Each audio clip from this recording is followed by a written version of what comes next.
When my sister Jessica handed me a place card marked kitchen staff at her wedding reception, she had no idea she was about to learn the most expensive lesson of her life. You see, while she was busy planning her dream wedding and making sure, I knew my place in the family hierarchy. I had been quietly building something she never saw coming. What happened next didn't just change that evening. It changed our family forever. Before we jump back in, tell us where you're tuning in from, and if this story touches you, make sure you're subscribed, because tomorrow, I've saved something extra special for you.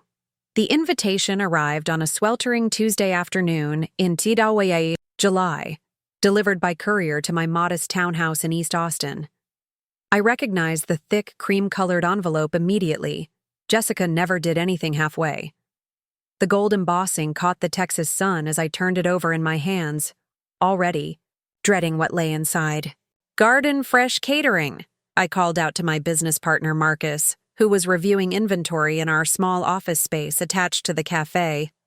"Looks like we got another fancy wedding invitation instead of a catering inquiry." Marcus poked, his head around the corner, flour still dusting his apron from the morning's baking session. "Let me guess. Someone thinks we're still just the little neighborhood bistro that started 5 years ago?" I laughed despite my growing unease. Something like that. But this wasn't just any misunderstanding. This was from my own sister, and the weight of that reality settled heavily in my chest. The invitation suite was everything I expected from Jessica. Letterpress printing on handmade paper, watercolor illustrations of Lakeside Manor Estate, and enough insert cards to rival a legal document. As I read through the details, one particular card made my blood run cold. Attire. Black tie required. The bride and groom request all guests honor the sophisticated ambiance with formal attire befitting the venue's prestige. I could practically hear Jessica's voice in those words, the same condescending tone she'd used since David and I got married 3 years ago. My husband David chose love over his family's real estate empire, and Jessica had never let me forget that I was somehow responsible for pulling him away from their world of country club memberships and charity galas. "David!" I called out as he walked through our front door, loosening his tie after another long day at the environmental nonprofit where he worked. "Your sister's wedding invitation finally arrived?" David's expression immediately shifted to concern. After years of watching Jessica's subtle but persistent attempts to make me feel inadequate, he knew that any interaction with his family required emotional preparation. "What's the damage this time?" he asked, kicking off his shoes and joining me on our second-hand couch, a piece of furniture that Jessica had once described as charmingly bohemian, in a tone that made clear it was anything but charming. I handed him the invitation, watching his face as he read through the elaborate requirements. "July 28th at Lakeside Manor. That's interesting." "What's interesting about it?" I asked, though something was already clicking in the back of my mind. "That's the weekend we blocked out for the Morrison Phillips wedding, the one Marcus said would be our biggest event of the year." David's eyes widened as the realization hit both of us simultaneously. "Emma, you don't think—" "Phillips?" I whispered, looking back at the invitation. "Ryan Phillips. Jessica's marrying Ryan Phillips." The irony was almost too perfect to believe. 6 months ago, Ryan's mother had contacted our catering company specifically requesting our services for her son's wedding. She'd heard about us through the Austin Society grapevine. Apparently, our reputation for discretion and exceptional service had spread throughout the very social circles that Jessica moved in. Mrs. Phillips had been insistent that we maintain complete confidentiality about the event, as the family valued their privacy above all else. I had signed the contract as E. Martinez, owner, Savory Events Catering, using my professional name that I'd adopted when I started the business. Jessica had never bothered to learn the name of my company, always referring to it dismissively, as Emma's little restaurant thing. She had no idea that the catering company her future mother-in-law had hired was mine. "This is unbelievable," David said, running his hands through his hair. "My sister hired you to cater her own wedding without knowing it." "Not just me," I corrected, feeling a strange mix of pride and apprehension. "She hired the best catering company in Austin. We've catered for tech executives, city council members, even that celebrity chef who opened the restaurant downtown. But somehow, in her mind, I'm still just the girl from the wrong side of town who trapped her brother." The history between Jessica and me went back to the day David first brought me home to meet his family. I was 25, working double shifts at a diner while putting myself through culinary school.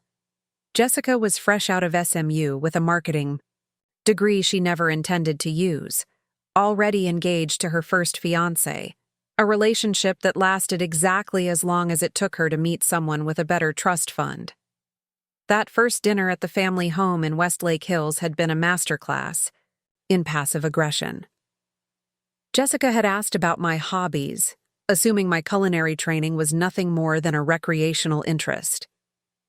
When I explained that I was planning to open my own restaurant, she'd laughed, and said, "How adorable. David's always been attracted to ambitious types." The condescension had only intensified after David and I got married. Every family gathering became an opportunity for Jessica to highlight our differences. She'd ask about our cute little apartment while discussing her latest designer purchases. She'd inquire about my cooking hobby while planning elaborate dinner parties that we were somehow never invited to attend. But the worst part wasn't the obvious slights. It was the way she made me doubt myself. After every interaction, I'd find myself questioning whether I was good enough for David, whether I truly belonged in his world, whether all my hard work building my business was just playing dress-up in a game I'd never really understand. "You know what bothers me most?" I said to David as we sat there processing this unexpected turn of events. "She's about to have the wedding of her dreams, catered by a company she specifically chose for its reputation and quality. But if she knew it was mine, if she knew I was the one behind savory events, she'd probably cancel the whole thing." David took my hand, his thumb tracing the small scar on my palm from my early days learning knife skills. "Or maybe this is exactly what she needs to finally see who you really are. Not the version she's constructed in her head, but the successful businesswoman who built something amazing from nothing." I wanted to believe him, but 3 years of Jessica's behavior had taught me to expect the worst. Still, there was something empowering about the situation. For once, I held all the cards. Jessica needed me. She just didn't know it yet. The next few weeks passed in a whirlwind of wedding preparations that I experienced from both sides. As Emma, David's wife, I received the occasional text from Jessica with updates on dress fittings and flower arrangements, always with an underlying tone that suggested I couldn't possibly understand the complexity of planning such an elegant affair. As E. Martinez of Savory Events, I was in constant communication with the Phillips family, finalizing menus, coordinating with the venue, and ensuring every detail met their exacting standards. Mrs. Phillips turned out to be a dream client, decisive, trusting, and willing to pay premium prices for premium service. She'd specifically requested our signature elevated comfort food with sophisticated presentation, which happened to be exactly the style that had made my reputation in Austin's competitive catering scene. "The Phillips family has been nothing but professional," Marcus observed during one of our planning sessions. "Unlike some of the bridezillas we've dealt with. Mrs. Phillips even sent a thank you note after our tasting menu." I nodded, though I couldn't help wondering if Mrs. Phillips would be quite so gracious if she knew her daughter-in-law had spent years treating her chosen caterer like hired help at family functions. The wedding menu we'd designed was ambitious even by our standards. Stations featuring everything from artisanal grilled cheese and tomato bisque shooters to Wagyu beef sliders and truffle mac and cheese elevated with lobster and microgreens. The dessert display alone would cost more than most people's entire wedding budget, featuring a 7-tier cake accompanied by a dessert wall with everything from deconstructed s'mores to lavender honey ice cream served in hand-blown glass bowls. "This is going to be our showcase event," I told my team during our final preparation meeting.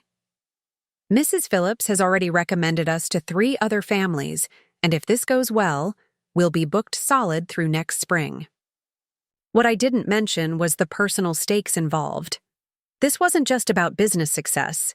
It was about proving something to myself as much as to Jessica. Every perfect canapé would be a silent refutation of her assumptions about my capabilities. Every compliment from her guests would be vindication of the path I'd chosen. As the wedding date approached, Jessica's communication became more frequent and more demanding. She wanted David to be involved in the bachelor party planning. She needed me to help coordinate hotel arrangements for out-of-town guests.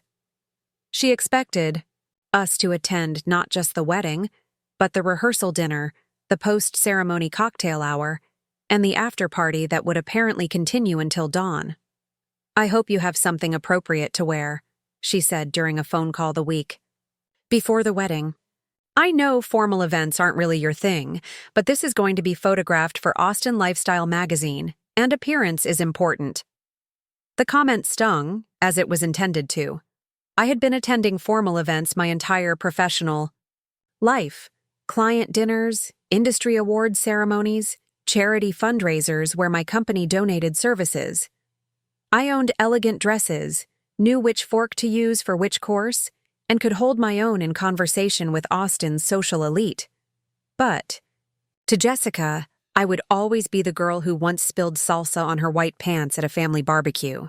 "I'll manage to find something suitable," I replied, biting back the urge to mention that I'd probably be too busy ensuring her wedding reception ran flawlessly to worry much about my outfit. The irony of the situation became more apparent with each passing day. While Jessica was micromanaging every aspect of her wedding as a guest experience, I was actually responsible for delivering that experience. The flowers she was obsessing over would be arranged by my preferred vendors. The champagne service she was planning would be executed by my staff. The seamless flow from cocktail hour to dinner to dancing would happen because of systems I had developed and perfected over hundreds of events. But perhaps the most telling moment came during our final family dinner before the wedding. Jessica had invited David and me to join her and Ryan for what she described as an intimate celebration with just family. The restaurant she chose was one I knew well. I'd catered several private events there, and the owner was a personal friend. Preparing and narrating this story took us a lot of time, so if you are enjoying it, subscribe to our channel. It means a lot to us. Now back to the story. As we sat around the table, Jessica launched into a detailed description of her wedding plans, emphasizing repeatedly how much everything cost and how exclusive each vendor was. "The catering company alone is costing us more than most people spend on their entire wedding," she said with obvious pride. But Mrs. Phillips insisted on the best, and apparently Savory Events is the most sought-after caterer in Austin. I nearly choked on my wine. "Really? I've never heard of them." "Of course you haven't," Jessica replied with that familiar patronizing smile. "They only work with a certain level of clientele. Very exclusive, very discreet. The kind of company that understands the importance of maintaining proper standards." David's hand found mine under the table, squeezing gently in a gesture of support and shared amazement at the situation unfolding before us. "What kind of food will they be serving?" I asked, genuinely curious to hear how Jessica would describe the menu I had personally crafted. "Elevated comfort food with sophisticated presentation," she recited, clearly repeating words from a contract she'd read. "It sounds so much more refined than typical wedding food. Mrs. Phillips says they can make even the simplest dishes feel elegant and special." That night, as David and I lay in bed processing the evening's revelations, I felt a strange sense of anticipation building. The wedding was 3 days away, and Jessica was about to receive exactly what she'd asked for: the best catering Austin had to offer, delivered by someone she'd spent years treating as inadequate. "Are you nervous?" David asked, sensing my restlessness. "Not nervous," I replied, staring at the ceiling. "More like Ready. Ready for her to finally see what I've built. Ready for this whole charade to end. What I wasn't ready for was just how explosive that ending would be. The morning of Jessica's wedding dawned with the kind of oppressive Texas heat that made everything shimmer like a mirage. I was awake at 4:30, not from nerves about attending the wedding as a guest, but because my team needed to be at Lakeside Manor by 6 to begin setting up what would be the most elaborate event Savory Events had ever catered. Marcus met me at our commercial kitchen facility, where we'd spent the previous day preparing components that could be made ahead. The massive refrigerated truck was already loaded with carefully organized containers, each labeled with detailed instructions for plating and presentation. Our signature appetizers had been partially assembled, waiting for the final touches that would make them Instagram-worthy. The 7-tier cake, a masterpiece of architectural engineering disguised as dessert, sat secured in its climate-controlled transport case. "Ready for the biggest day of our professional lives?" Marcus asked, adjusting his chef's coat with the Savory Events logo embroidered discreetly on the chest. "Ready as we'll ever be," I replied, though my stomach was churning with a mixture of professional pride and personal anxiety. This event would establish our reputation as Austin's premier catering company, but it would also force a reckoning with Jessica that was years in the making. Our convoy of vehicles arrived at Lakeside Manor just as the sun was painting the sky, in shades of pink and gold. The venue was breathtaking in the early morning light, a restored 19th-century mansion overlooking the calm waters of Lake Austin, with terraced gardens that seemed to float above the water's surface. Spanish moss draped from ancient oak trees created natural canopies, while native Texas wildflowers added splashes of color to the carefully maintained landscape. The venue coordinator, Lisa, met us at the service entrance with military precision. She'd worked with us on several previous events and understood the complexity of what we were attempting to achieve. "Mrs. Phillips wants to do a final walkthrough in an hour," Lisa informed me as my team began unloading equipment. "She's particularly interested in seeing the dessert display setup." I nodded, mentally reviewing the timeline we'd rehearsed multiple times. The dessert wall alone would take 3 hours to assemble properly, each component requiring specific temperature controls and artistic arrangement. The main kitchen would need to coordinate timing for 12 different stations, ensuring that hot foods stayed hot, cold foods stayed cold, and everything was presented at its absolute peak. As my staff moved with practiced efficiency, transforming the venue's catering prep areas into our temporary command center, I caught glimpses of the main reception space being decorated by the floral team. Jessica had chosen a palette of blush, pink and gold, with cascading orchids and garden roses creating dramatic centerpieces. Crystal chandeliers had been brought in to supplement the venue's existing lighting, casting rainbow prisms across the polished wooden floors. The guest list included 300 of Austin's most influential families, along with Ryan's extensive network of business associates from Dallas and Houston. Several local celebrities had confirmed their attendance, and the mayor himself was expected to make an appearance. For Savory Events, this was more than a wedding. It was a showcase that could transform our business overnight. "Emma, you need to see this," called Sarah, one of our lead servers from the main reception area. I followed her to where she was, reviewing the seating chart displayed on an elegant easel near the entrance. The chart was a work of art in itself, hand-calligraphed on cream-colored paper with gold accents. Tables were arranged by importance, with family and close friends near the front, business associates in the middle, and various acquaintances toward the back. I scanned the chart looking for David's and my names, curious to see where Jessica had placed us in her social hierarchy. What I found made my blood freeze.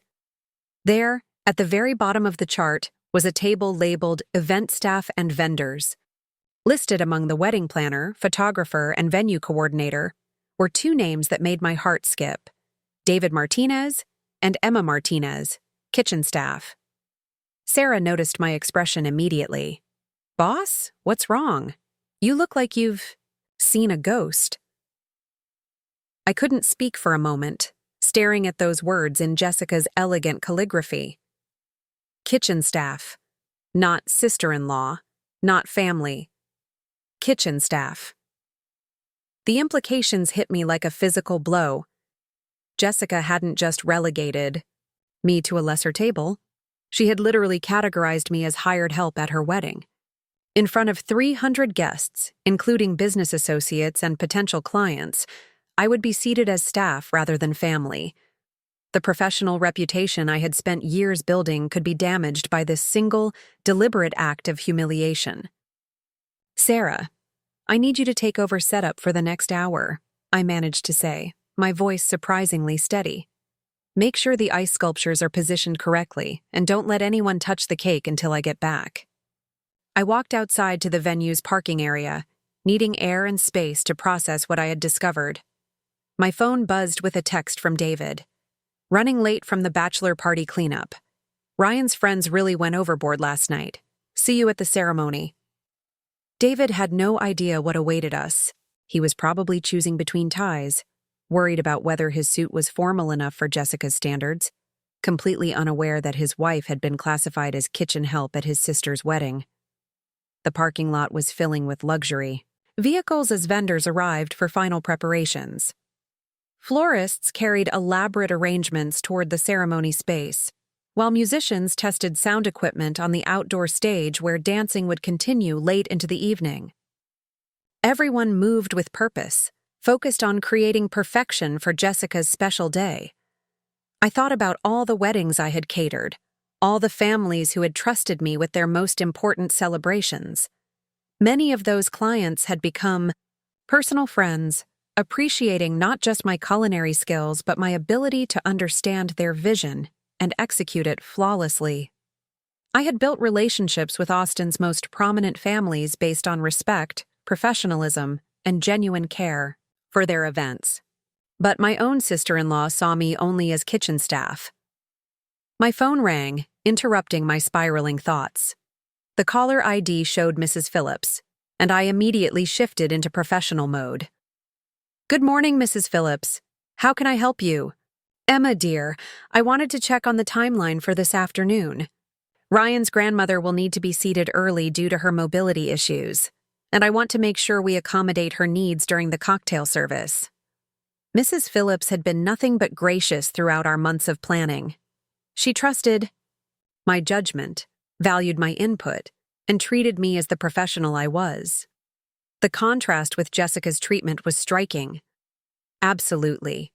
I'll make sure one of our senior staff members is assigned specifically to assist Mrs. Phillips during the reception. We'll have a comfortable seating area set up near the main bar where she can rest between courses." "You're wonderful. I keep telling my friends that hiring Savory Events was the best decision we made for this entire wedding. Your attention to detail is extraordinary." After ending the call, I stood in the parking lot feeling the full weight of the irony. Mrs. Phillips, who barely knew me, treated me with more respect and appreciation than Jessica, who was about to become my sister-in-law legally, if not emotionally. The ceremony was scheduled to begin at 4 o'clock, with cocktails immediately following on the mansion's wraparound veranda. Dinner service would start at 7, allowing time for photographs and the golden hour lighting that Jessica had specifically requested. Dancing would continue until midnight, with a late-night snack service featuring gourmet grilled cheese sandwiches and tomato soup shooters. Comfort food elevated to match the venue's elegance. As I walked back toward the venue, I noticed a familiar figure approaching from the main entrance. Caroline, the wedding planner, looked harried despite her typically perfect appearance. She was juggling her phone, a clipboard, and what appeared to be an emergency kit containing everything from safety pins to stain remover. "Emma, thank goodness you're here," Caroline called out, practically jogging in her designer heels. "We have a small crisis with the ceremony setup. The string quartet's instruments are being affected by the humidity, and Jessica is having a meltdown about the acoustics." I followed Caroline toward the ceremony space, where indeed the quartet was struggling with tuning issues caused by the thick Texas air. Jessica stood nearby in her robe and slippers, her hair in curlers, gesticulating. wildly at the musicians. "This is completely unacceptable," Jessica was saying, her voice carrying the edge of hysteria that often accompanied wedding day stress. "The music is supposed to be perfect. Mrs. Phillips specifically requested classical arrangements, and this sounds like a middle school band practice." The quartet leader, an elderly gentleman who had performed at countless Austin weddings, looked mortified by Jessica's public criticism.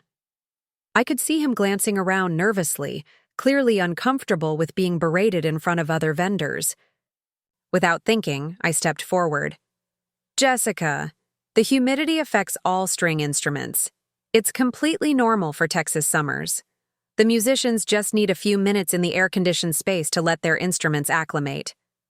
Jessica turned toward me, her expression shifting from anger to surprise to something colder. "Emma, I didn't realize you were here already." "I came early to help Caroline with vendor coordination," I said smoothly, maintaining my cover story. "The musicians will sound perfect once they adjust to the temperature change." Caroline nodded gratefully. "Emma's right. This happens at outdoor events all the time. We'll move them inside for 15 minutes and everything will be fine." Jessica's gaze moved between Caroline and me, clearly irritated that her dramatic moment had been diffused by practical solutions. "Fine, but I want this resolved immediately. Mrs. Phillips will be here soon for the final walkthrough, and everything needs to be perfect." As the musicians gathered their instruments to move inside, I caught the quartet leader's eye and gave him an encouraging nod. These were skilled professionals who had performed flawlessly at dozens of events I had catered. They didn't deserve to be treated like incompetent teenagers because of weather conditions beyond their control. "Emma," Jessica said as Caroline hurried away to handle another crisis, "since you're here early anyway, would you mind helping with some last-minute details? The gift table needs to be arranged, and someone needs to direct guests toward the parking areas." The request was phrased politely, but the implication was clear. Jessica assumed I was available to provide free labor, because she didn't recognize that I had my own professional responsibilities at this event. In her mind, I was just David's wife with time to spare, not the owner of the company responsible for feeding 300 guests. "I'll see what I can do," I replied carefully, "but I might get pulled away if any catering issues arise." Jessica waved dismissively. "I'm sure your little restaurant can handle a few sandwiches without supervision." The comment hit its intended target. Even now, hours before her wedding, Jessica couldn't resist diminishing my professional accomplishments. My little restaurant was actually managing a complex operation that would cost more than most people's annual salaries. I excused myself and returned to the kitchen area, where my team was executing our carefully planned timeline with military precision.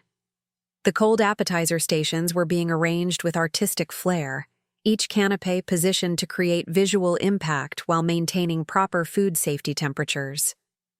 The hot food prep was synchronized with the ceremony schedule, ensuring that everything would be ready for service at exactly the right moment. Marcus looked up from where he was supervising the dessert wall assembly. "How are you holding up?" "Boss, I know this can't be easy, working your own sister-in-law's wedding." "It's definitely surreal," I admitted. "But we're professionals. We're here to do a job, and we're going to do it better than anyone else could." What I didn't tell Marcus was that my motivation had shifted from simple professional pride to something more complex.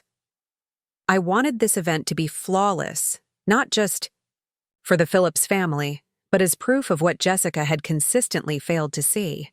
Every perfect detail would be a silent declaration of my worth. Every compliment from her guests, a vindication of the path I had chosen. The morning progressed with typical wedding day intensity. Jessica's bridal party arrived in a flurry of champagne and nervous energy, claiming the mansion's upstairs suite for hair and makeup. Mrs. Phillips conducted her promised walkthrough with Caroline, praising every detail of the setup while taking photos to share with family members who couldn't attend. As the ceremony time approached, guests began arriving in waves of luxury vehicles, and designer attire. I watched from the kitchen windows as Austin's social elite made their way through the venue, many of them familiar faces from events I had catered over the years. Several were clients who had specifically requested savory events for their own celebrations, though they had no idea I was working their friend's wedding. David texted that he was 30 minutes away, having finally escaped the aftermath of Ryan's bachelor party. He still had no idea about the seating chart revelation that awaited us. Part of me dreaded telling him, knowing how angry he would be on my behalf. David had never been comfortable with Jessica's treatment of me, but he also struggled with family confrontations that might damage his relationship with his parents. The ceremony itself was beautiful, I had to admit. Jessica looked stunning in her designer gown, and Ryan appeared genuinely emotional as he watched her walk down the aisle. The string quartet, properly acclimated now, provided the perfect musical backdrop as 300 guests witnessed their vows under the ancient oak trees. From my position managing service coordination, I could see David among the family section, handsome in his formal suit, and apparently unaware of the drama that would unfold at dinner.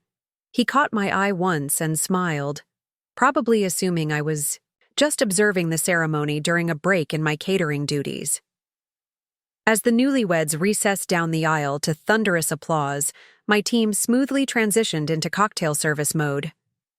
Servers emerged with silver trays of carefully crafted appetizers, while bartenders began mixing signature cocktails that Ryan and Jessica had selected during our tasting sessions. The late afternoon light filtering through the oak trees created the perfect ambiance for photography and celebration. But even as guests raved about the food and service, praising the elegant presentation and exceptional flavors, I couldn't shake the knowledge of what would happen when dinner seating began. Soon, Jessica's carefully orchestrated social hierarchy would be revealed, and I would have to decide whether to accept my assigned role as kitchen staff or finally stand up for the respect I had earned. The cocktail hour was proceeding flawlessly. Guests mingled on the veranda, champagne flutes catching the golden late-afternoon light as they sampled our carefully crafted appetizers. The truffle mac and cheese bites were disappearing as quickly as my servers could replenish them, and I overheard multiple conversations praising the innovative presentation of classic comfort foods. David found me during a brief lull as I supervised the transition from cocktail service to dinner preparation.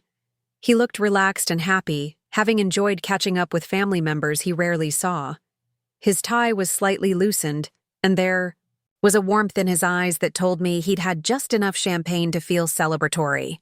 "There's my beautiful wife," he said, pulling me aside near the service entrance. "I've been looking for you everywhere. This whole event is incredible, Emma. The food, the presentation, everything. Jessica really outdid herself finding this catering company." My stomach clenched at his innocent praise. David still had no idea about the connection between savory events and his wife, or about what awaited us when dinner seating began. The joy on his face made what I was about to tell him even more difficult. "David, we need to talk about something before dinner service starts," I began carefully.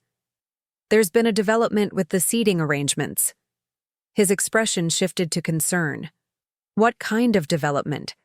Did they need to move us to accommodate more of Ryan's business associates? I took a deep breath, steeling myself for his reaction. Jessica seated us at the vendor table. Specifically, she listed me as kitchen staff on the seating chart. The change in David's demeanor was immediate and dramatic. The relaxed happiness drained from his face, replaced by a cold anger I rarely saw from my typically diplomatic husband. His jaw tightened, and his hands clenched into fists at his sides. "She did what?" His voice was low and controlled, but I could hear the fury beneath it. "Kitchen staff? You're her brother's wife, for God's sake." "I saw the seating chart this morning," I continued, watching as the full implications settled over him. "We're listed at the staff table with the wedding planner, photographer, and other vendors. Not with family. Not even with distant relatives or family friends. With the hired help." David ran his hands through his hair, a gesture of frustration that messed his carefully styled appearance. "This is beyond unacceptable, Emma. This isn't just another one of Jessica's subtle digs. This is public humiliation, and I won't stand for it." I glanced around to make sure we weren't being overheard by guests or staff. "There's something else you need to know. Something that makes this situation even more complicated." His eyes narrowed. "What?" "The catering company she hired. Savory Events? The one everyone's been raving about all evening?" I paused, watching comprehension begin to dawn on his face. "It's mine, David. I'm the owner. Jessica hired me to cater her wedding without knowing it." David stared at me in stunned silence for several long moments. I could see him processing the information, connecting dots he'd never thought to connect. The business calls I'd been taking about the Phillips wedding, the mysterious high-profile client Marcus had mentioned, the reason I'd been so stressed about this particular event. "You're telling me," he said slowly, "that my sister hired your company to cater her wedding, spent months praising the professionalism and quality of your work, and then seated you as kitchen staff at her reception." "That's exactly what I'm telling you." The irony was almost too absurd to believe, but David knew me well enough to recognize that I wasn't exaggerating or misunderstanding the situation. His anger intensified, but now it was mixed with something else, a kind of amazed disbelief at the sheer audacity of what Jessica had done. "Does she know?" he asked. "About Savory Events being your company?" "Not a clue. She's been working with Mrs. Phillips on all the arrangements, and I've been operating under my professional name, E. Martinez." Jessica never bothered to learn the actual name of my business. She always just called it my little restaurant thing. David looked toward the reception area where guests were beginning to move toward their assigned tables for dinner service. "What do you want to do? We could confront her now before dinner starts. Make her fix this." The suggestion was tempting, but I could see the potential consequences. Creating a scene during Jessica's wedding dinner would reflect poorly on everyone involved, including my business. The 300 guests included some of Austin's most influential families, many of whom were potential clients. A public confrontation could damage the professional reputation I'd spent years building. "I don't know," I admitted. "Part of me wants to sit at that staff table and let the evening play out. Let Jessica enjoy her perfect wedding, catered by the company she chose specifically for its excellence, while remaining blissfully unaware that the kitchen staff she's trying to humiliate is actually the owner of the business making her celebration possible." David's expression softened slightly as he considered this approach. "And the other part of you?" "The other part wants to stand up and announce to everyone exactly who I am and what I've accomplished. Let all those guests who've been complimenting the food know that it was prepared by the woman Jessica considers unworthy of sitting with family." Before David could respond, Caroline appeared at my elbow, looking frazzled despite her professional composure. "Emma, I'm sorry to interrupt, but Mrs. Phillips is asking for you specifically. There's a question about the wine service timing." I excused myself from David, promising we'd continue the conversation, and followed Caroline toward the reception area. Mrs. Phillips stood near the main bar, elegant in her mother of the groom dress, surrounded by several other well-dressed women who I recognized as prominent Austin socialites. "Emma, dear," Mrs. Phillips called out as I approached. "I was just telling the Worthington family about your incredible attention to detail. They're planning their daughter's engagement party next month, and I insisted they speak with you about catering services." The irony of the moment was overwhelming. Here was Mrs. Phillips, in front of Austin's social elite, actively promoting my business and praising my professionalism. Meanwhile, her new daughter-in-law had relegated me to sitting with the vendors because she considered me unsuitable for family company. "Mrs. Phillips is too kind," I replied graciously, shifting into my professional mode. "I'd be happy to discuss any future events with the Worthington family." Mrs. Patterson Worthington, a woman whose charity galas were legendary in Austin society circles, studied me with interest. Mrs.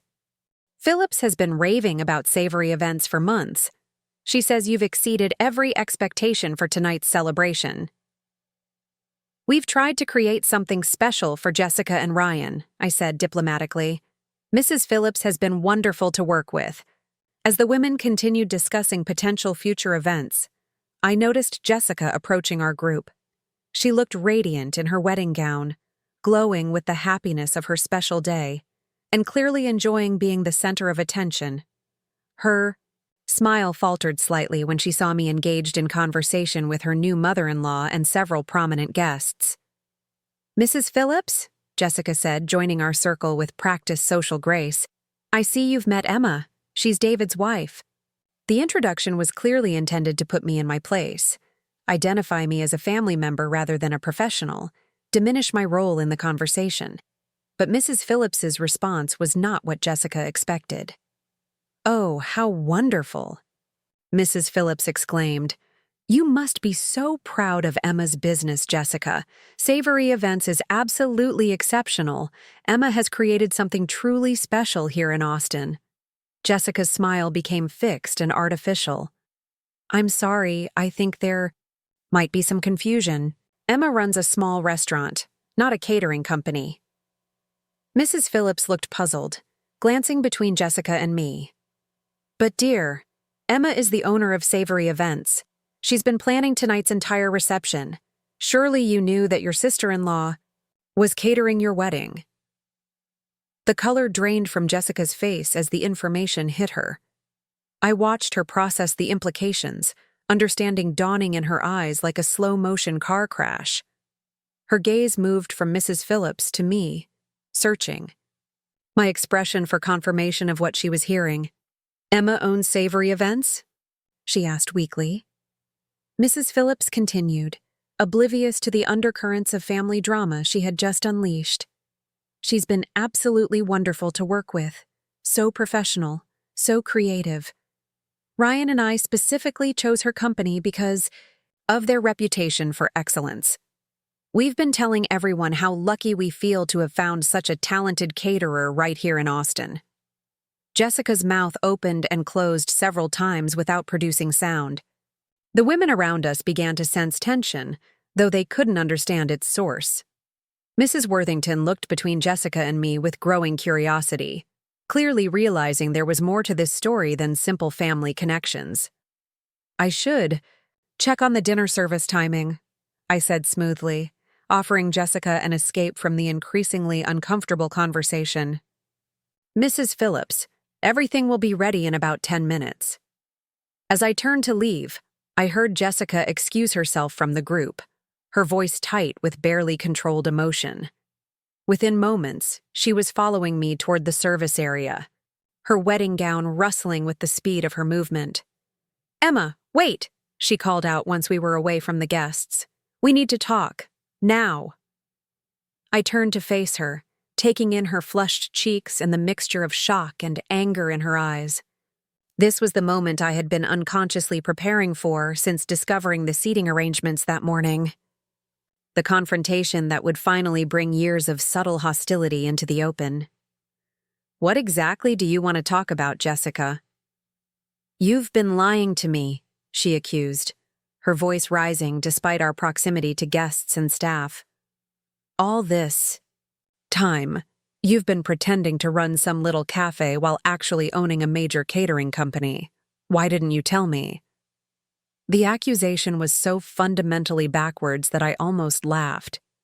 "Lying to you? Jessica, I've never lied about my business. You've never bothered to ask what I actually do for a living. You've spent 3 years assuming I run a little restaurant because that fit your preconceptions about my capabilities. But you let me hire you. You've been working my wedding while pretending to be a guest." "I've been doing the job your mother-in-law hired me to do," I corrected. Mrs. Phillips chose Savory Events based on our reputation and previous work. She had no idea about family connections, and neither did you when you approved the contract. Jessica's eyes narrowed as she processed this information. "The contract was with E. Martinez.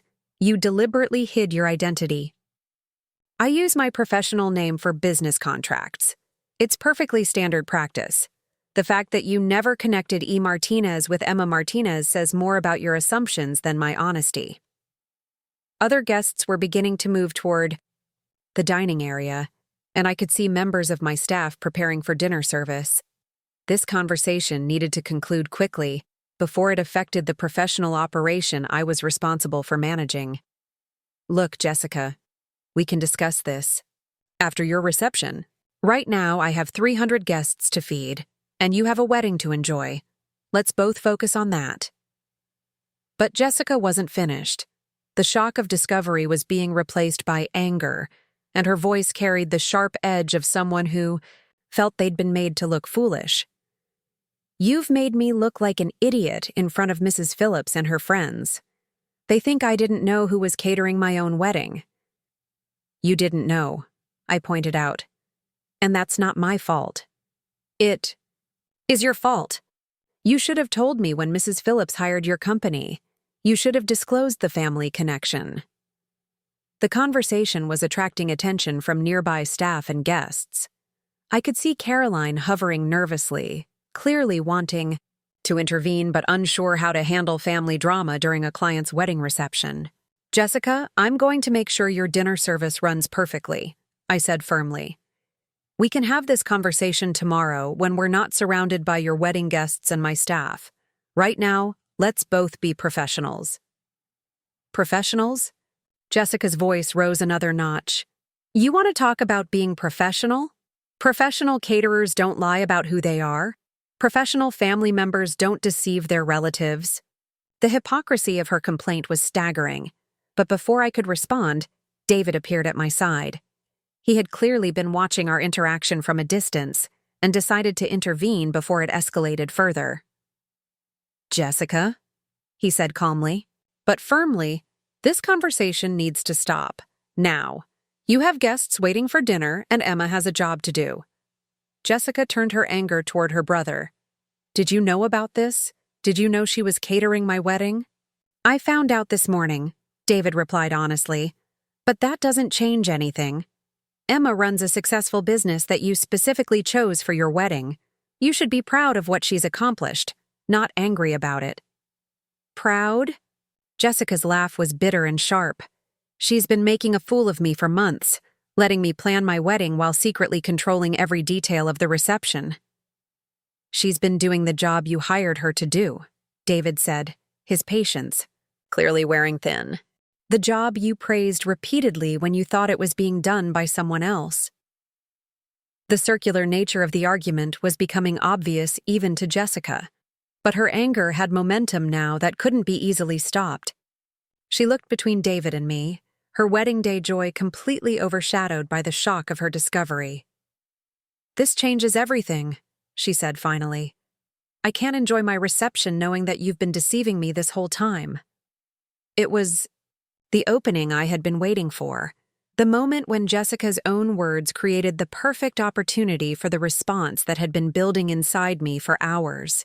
If my being here makes you uncomfortable, I said quietly, then perhaps David and I should leave. After all, you did seat us with the kitchen staff rather than family. Maybe it would be better if we just went home. The suggestion hung in the air like a challenge. Jessica's eyes widened as she realized what I was offering and what it would mean if I followed through. Her perfect wedding reception, catered by the company she had chosen for its excellence, would continue without the owner present to oversee service. The professional operation she had been praising all day would lose its leadership at the most critical moment. For the first time in our 3-year relationship, Jessica was facing the possibility that her actions might have consequences she couldn't control. The silence that followed my suggestion stretched for what felt like an eternity. Jessica's face cycled through emotions: anger, shock, calculation, and finally something approaching panic as she realized the implications of what I had offered. Around us, the wedding reception continued its elegant momentum, guests beginning to find their assigned tables while my professional staff maintained the seamless service that had become Savory Event's signature. You wouldn't, Jessica said finally, her voice barely above a whisper. You wouldn't actually leave your own sister-in-law's wedding. I met her gaze steadily, no longer the accommodating family member who had spent years trying to earn her approval. Jessica, you've made it clear through your actions that you don't consider me family. You seated me with the vendors and labeled me as kitchen staff. If that's truly how you see me, then perhaps I should fulfill that role completely, including the part where I can choose to terminate my services. David stepped closer to me, his presence a wall of support against Jessica's incredulous stare. Emma's right, he said quietly. You can't have it both ways, Jessica. You can't treat her like hired help and then expect her to behave like family, when it's convenient for you. The sound of approaching footsteps interrupted our tense standoff. Mrs. Phillips appeared around the corner, her expression concerned as she took in the obvious tension between us. Behind her walked Ryan, still, glowing with newlywed happiness, but beginning to sense that something was wrong. Is everything all right? Mrs. Phillips asked, her experienced hostess instincts immediately recognizing a crisis in progress. The guests are asking about dinner service. Jessica's composure cracked completely. The stress of the day combined with the shock of discovering that her despised sister-in-law was actually the acclaimed caterer she had been praising for months, finally overwhelmed her carefully maintained control. Ask Emma, Jessica said, her voice sharp with barely contained hysteria. Apparently, she's the one in charge of everything tonight.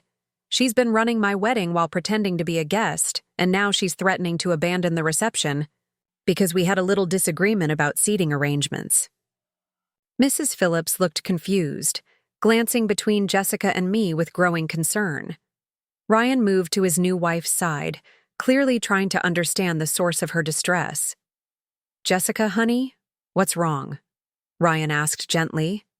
What's this? About seating arrangements? The question opened floodgates that Jessica seemed powerless to close. She's been lying to all of us. Emma owns the catering company. She's been secretly controlling every detail of our wedding while letting me think I was working with some exclusive Austin caterer. And now she's threatening to leave because I didn't seat her at the family table.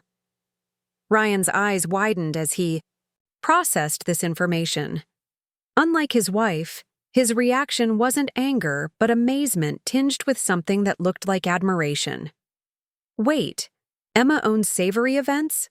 The company that's been incredible to work with for months? That's exactly right, David said, his voice carrying a pride in his wife that Jessica had never shown. Emma built this business from nothing. She's one of Austin's most successful caterers, and your mother chose her company specifically because of its reputation.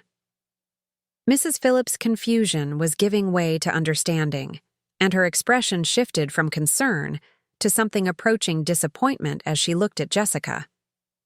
Dear, I'm not sure I understand the problem. Emma has provided exceptional service for months of planning. Tonight's reception is flawless. Why would there be any issue with seating arrangements? Jessica's face flushed deeper as she realized how her complaint sounded to someone who had only experienced Emma as a consummate professional. She should have told me she was the caterer. She let me plan my wedding without knowing my own sister-in-law was in charge of the food. But why would that matter? Ryan asked, his engineering mind clearly struggling with the logic of Jessica's position. If anything, having family involved should make the service even better. I don't understand why you're upset about this. The question hung in the air, forcing Jessica to confront the ugly truth behind her anger. She couldn't explain her reaction.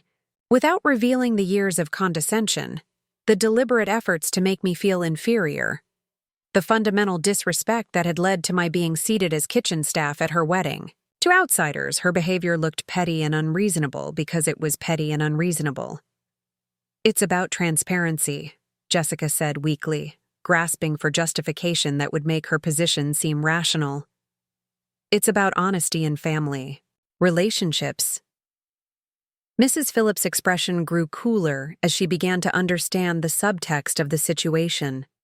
As someone who had dealt with Austin society politics for decades, she recognized family dysfunction when she saw it, and her sympathies We're clearly shifting away from her new daughter-in-law. Emma has been nothing but honest and professional throughout this entire process, Mrs. Phillips said firmly. She's exceeded every expectation and created something truly beautiful for your celebration. I'm not sure why there would be any complaint about her service. The conversation was attracting attention from other guests and staff members. I could see Caroline hovering nearby, clearly distressed about the potential impact on the reception. Several of my servers had paused in their preparations, waiting to see if they needed to adjust their service plans. Marcus appeared at my elbow, his expression concerned. "Boss, we're ready to begin dinner service, but I wanted to check with you about timing given." He glanced meaningfully at the obvious tension in our group. The moment had arrived for a decision that would affect not just this evening, but potentially years of family relationships and professional reputation. I could see the calculations running through Jessica's mind as she realized that her perfect wedding reception depended entirely on the person she had just finished attacking. "Mrs. Phillips," I said calmly, "I want to assure you that regardless of any family dynamics, my team is prepared to provide exceptional service for your celebration tonight. However, if my presence as a guest would create discomfort for the bride, I'm happy to focus solely on my professional responsibilities and avoid the reception area." It was a diplomatic solution that offered Jessica a way out while maintaining my professional integrity. I would continue managing the catering operation that she depended on, but I wouldn't force my presence in social spaces where I clearly wasn't wanted. But David wasn't satisfied with diplomatic solutions. 3 years of watching his sister's treatment of his wife had pushed him past the point of accommodation. "No," he said firmly. "Emma, you're not hiding in the kitchen because Jessica can't handle the reality of who you are and what you've accomplished. We're either welcome at this reception as family, or we're not welcome at all." Jessica's eyes widened at her brother's ultimatum. David had always been the peacekeeper in family situations, the one who smoothed over conflicts and found compromises that kept everyone comfortable. His direct challenge represented a fundamental shift in their sibling dynamic. "David, please," Jessica said, her anger giving way to something closer to desperation. "Don't make this into something bigger than it needs to be. We can fix the seating arrangements. We can move your table." "It's not about the table, Jessica," David replied. "It's about respect. It's about 3 years of subtle digs and condescending comments that you thought Emma would just accept forever. Tonight was supposed to be the culmination of your campaign to put her in her place, but it backfired spectacularly." Ryan was looking increasingly uncomfortable as the family conflict played out in front of his mother and wedding guests. "Look, I don't understand all the history here, but can't we just enjoy the evening? Emma, your company has been fantastic to work with. David and Jessica, your family, surely we can work this out." Mrs. Phillips stepped forward with the authority of someone accustomed to managing difficult social situations. "I think there's been enough drama for one evening. Emma, your team has created something magnificent tonight, and I want to make sure our guests can enjoy it properly. Jessica, dear, perhaps it would be best to focus on celebrating your marriage rather than relitigating family grievances during your reception." The gentle but firm rebuke from her new mother-in-law seemed to finally penetrate Jessica's emotional armor. She looked around at the faces surrounding her, her new husband's confusion, her mother-in-law's disappointment, her brother's anger, and my calm professionalism, and seemed to realize how her behavior appeared to everyone else. Jessica started, then stopped, searching for words that would somehow justify her position. "I just wish things were different between us, Emma. I wish you had felt comfortable enough to tell me about your business." It was the closest thing to an apology I had ever received from Jessica, though it still managed to place responsibility on me, rather than acknowledging her own role in creating an environment where honesty felt unsafe. "Jessica," I said quietly, "I've never hidden who I am or what I do. You've never asked about my work beyond dismissing it as a hobby. The information was always available if you had been interested in learning it. Mrs. Phillips glanced at her watch with the practiced efficiency of someone who had hosted countless events. Emma, what do you need from us to ensure dinner service proceeds smoothly? Our guests are waiting, and I want to make sure everything continues to meet your usual high standards. The question returned focus to the immediate practical concerns, allowing everyone to step back from the emotional confrontation. I appreciated Mrs. Phillips's diplomatic skills in finding a way forward that preserved face for everyone involved. We're ready to begin service immediately, I assured her. My team has everything under control. The only decision needed is whether David and I will be joining the reception as guests or focusing solely on our professional responsibilities. It was Jessica's choice, clearly framed and impossible to avoid. She could acknowledge us as family and treat us with appropriate respect, or she could maintain her position and lose our presence at her celebration entirely. The economics of the situation were stark. Without me to oversee service, her reception would face immediate quality and coordination challenges. Jessica looked at Ryan, seeking guidance from her new husband. His expression was sympathetic but firm as he took her hand. Jess, I think we should start fresh, he said gently. Emma. And David are family now. Let's make sure they feel welcome at our celebration. The words carried weight coming from the groom, and Jessica seemed to recognize that her options had narrowed to accepting a graceful resolution or creating a scene that would overshadow her entire wedding. Of course, she said finally, her voice strained but controlled. Emma, David, I want you to enjoy the reception as guests. We can discuss the seating arrangements later.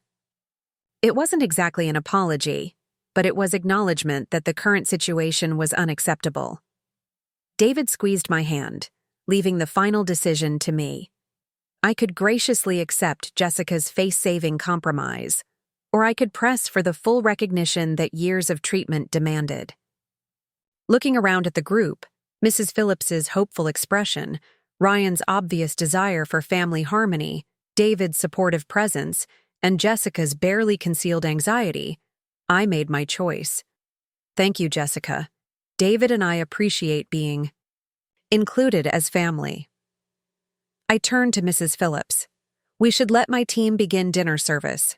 I know your guests are eager to experience what we've prepared for tonight. Mrs. Phillips smiled with obvious relief. Wonderful. Emma, thank you for handling this so professionally. Ryan and I are looking forward to a perfect evening. As the group began to disperse, Jessica lingered for a moment, clearly wanting to say something more but unsure how to proceed.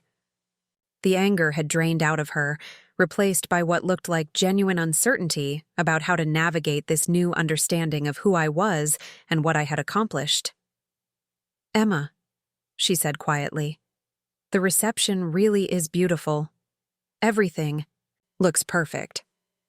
It was a small olive branch, an acknowledgement of my professional skills that she had never offered before. I accepted it with a nod, though I knew that real reconciliation would require much more than compliments about catering presentation. Thank you. I hope you and Ryan have a wonderful evening. As Jessica walked away to rejoin her guests, David turned to me with an expression mixing pride, relief, and continuing anger at his sister's behavior. I'm proud of you, he said quietly. You handled that with more grace than she deserved. It's not over, I replied, watching Jessica greet her guests with renewed composure. Tonight was just the first step. The real conversation about our relationship will happen later, when we're not surrounded by 300 witnesses and a team of servers waiting for direction. Marcus appeared again, this time with greater urgency. Boss, we really need to begin service. The kitchen is ready, and the guests are starting to look restless. I nodded, shifting fully back into professional mode. Whatever family drama had just played out, I still had a job to do and a reputation to maintain. The evening's success would ultimately be measured not by the resolution of personal conflicts, but by whether 300 guests enjoyed an exceptional dining experience. "Let's do this," I said to Marcus. "Show them why Savory Events is the best catering company in Austin." As my team moved into action with the precision of a well-rehearsed orchestra, I caught Mrs. Phillips watching me with unmistakable approval. She had witnessed the entire confrontation and had clearly formed her own opinions about the family dynamics at play. Her support would prove valuable in the days to come, as word of tonight's events inevitably spread through Austin's interconnected social circles. The dinner service that followed exceeded even my own high expectations. Each course emerged from the kitchen with perfect timing and presentation, while servers moved through the reception with choreographed efficiency. Guests raved about the innovative menu, the impeccable service, and the seamless flow of the evening's events. But the real victory wasn't in the professional execution. It was in watching Jessica's face as she realized that the woman she had tried to diminish was actually the architect of her perfect wedding reception. Every compliment from guests, every smooth transition between courses, every moment of culinary excellence was a reminder that she had fundamentally misjudged the person she had spent years trying to put in her place. The power dynamic between us had shifted irrevocably, and we both knew it. The reception continued with remarkable success, each element of the evening unfolding exactly as I had planned months ago. The 7-tier cake-cutting ceremony drew gasps of admiration from guests who had no idea they were witnessing the culmination of countless hours of design and engineering. The late-night comfort food stations became an unexpected hit, with Austin's elite lining up for gourmet grilled cheese sandwiches and tomato bisque shooters served in crystal glasses.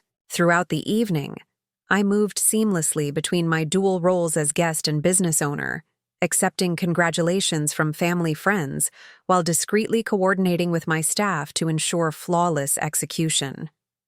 The cognitive dissonance was surreal, receiving compliments about my own work from people who had no idea I was responsible for creating their experience.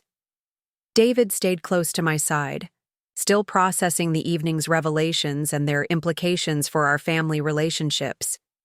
During the dancing portion of the reception, he pulled me onto the floor for a slow song, holding me close as we swayed under the string lights that transformed the mansion's terrace into something magical. "How are you feeling about everything?" he asked quietly, his voice barely audible over the music. "Vindicated," I admitted, "but also sad. It shouldn't have taken something like this for Jessica to realize that I'm not the person she thought I was."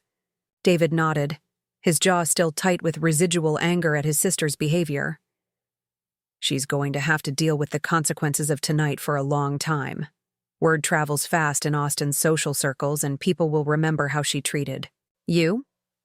As if summoned by our conversation, I noticed Mrs. Phillips approaching us during a break between songs. She moved with purpose, clearly having something specific to discuss. "Emma, dear, might I have a word?" she asked politely. David and I followed her to a quieter corner of the terrace, away from the dancing guests and closer to the lake where the evening breeze carried the scent of jasmine and honeysuckle. "I wanted to apologize for the uncomfortable situation earlier," Mrs. Phillips began. "Family dynamics can be complicated, but there was no excuse for how you were treated tonight." Her directness surprised me. In my experience, wealthy Austin matriarchs typically avoided acknowledging family drama, preferring to maintain polite fiction that everything was always perfectly harmonious. "Mrs. Phillips, you have nothing to apologize for," I replied. "You've been nothing but professional and gracious throughout our entire working relationship." "I also wanted to discuss something else," she continued, glancing around to ensure we wouldn't be overheard. "My conversation with the Worthington family this evening was quite productive. They were impressed not just with tonight's service, but with how you handled yourself under pressure. Grace under fire is a rare quality in any business." The comment carried implications that went beyond simple networking. Mrs. Phillips had witnessed the entire confrontation with Jessica and had clearly formed opinions about my character that extended beyond my culinary skills. Patricia Worthington mentioned that her daughter's engagement party next month could use someone with your particular talents, Mrs. Phillips went on. But more than that, she's involved with several charity organizations that host major fundraising events throughout the year. The kind of events that could transform a catering business overnight. David and I exchanged glances, understanding the significance of what Mrs. Phillips was offering. Austin's charity circuit represented the highest level of social and professional validation, with events that could establish Savory Events as the city's premier catering company. I would be honored to discuss any opportunities with Mrs. Worthington, I said carefully. Savory Events has always been committed to supporting community organizations. Mrs. Phillips smiled with satisfaction. Excellent. I'll make sure she has your contact information. And Emma? She paused, her expression becoming more serious.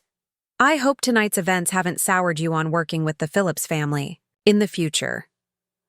Ryan and I recognize quality when we see it, regardless of any family complications.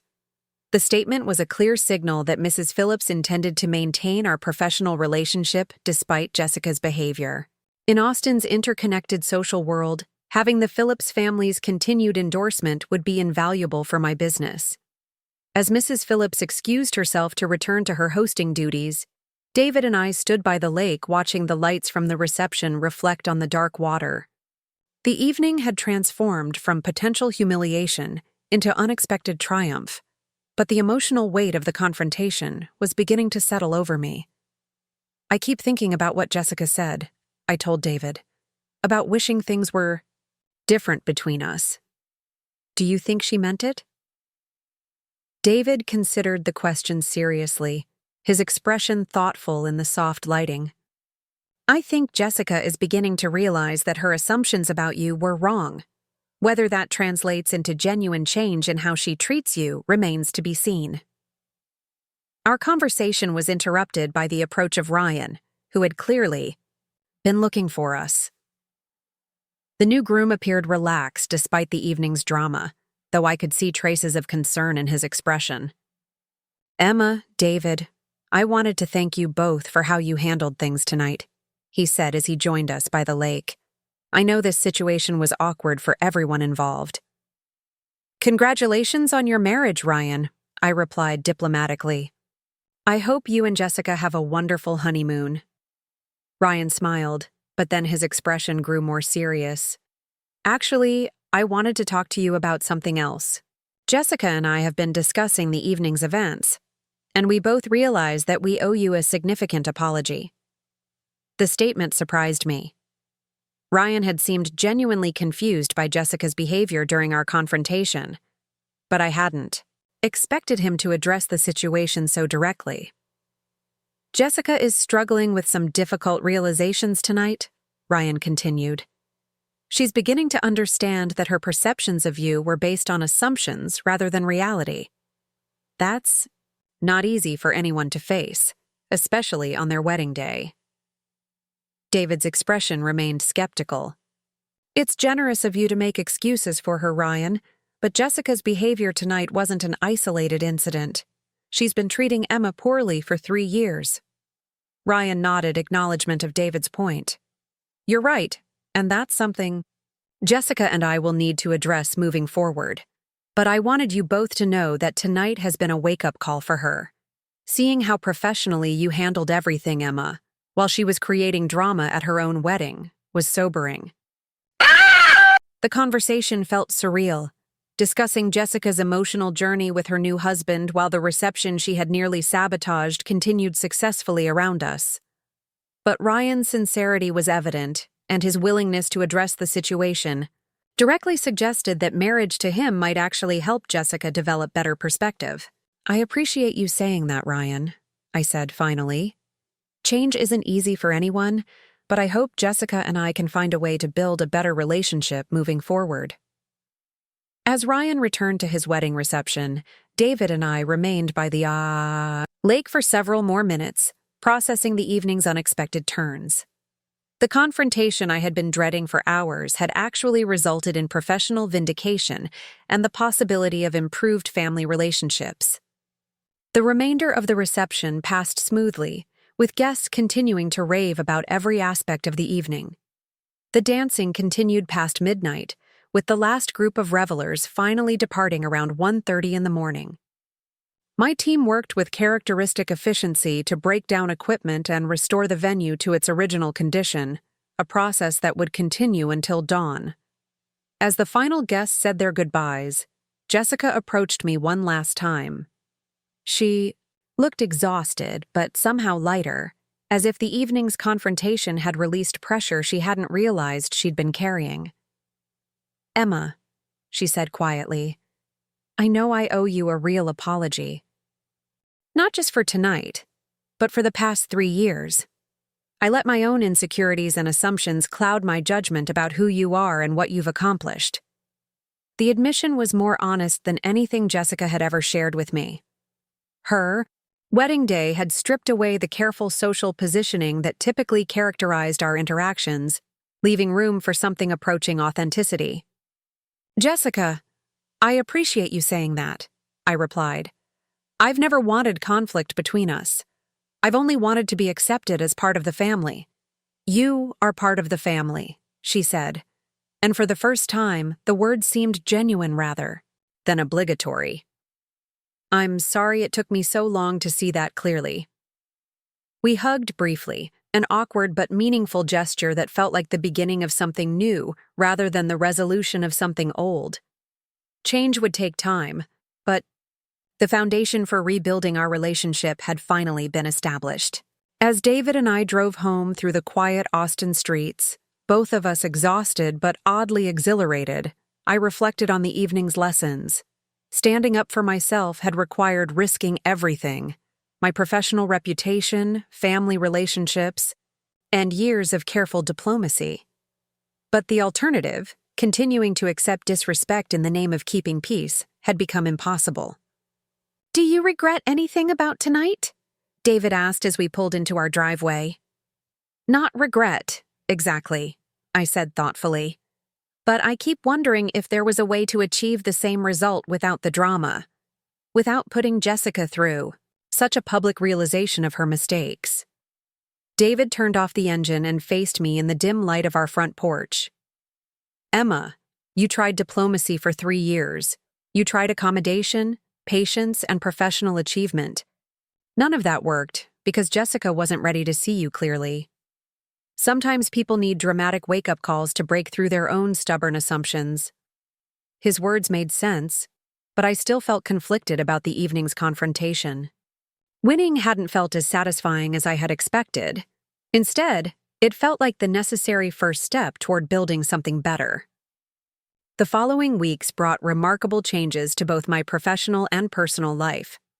Mrs. Phillips followed through on her promises, connecting me with influential families throughout Austin's social circuit.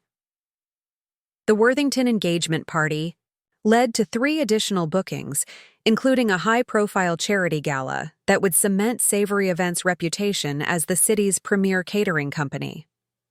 More surprisingly, Jessica made genuine efforts to repair our relationship. She began asking specific questions about my business, showing interest in my work that went beyond polite obligation.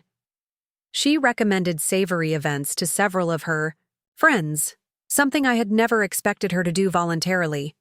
The transformation wasn't complete or instant, but it was real.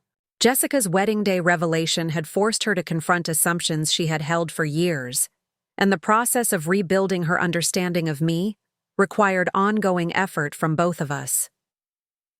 3 months after the wedding, David and I received an invitation to a dinner party at Jessica and Ryan's new home. The invitation was handwritten, personal rather than formal, and included a note that simply said, "Looking forward to getting to know my sister-in-law better."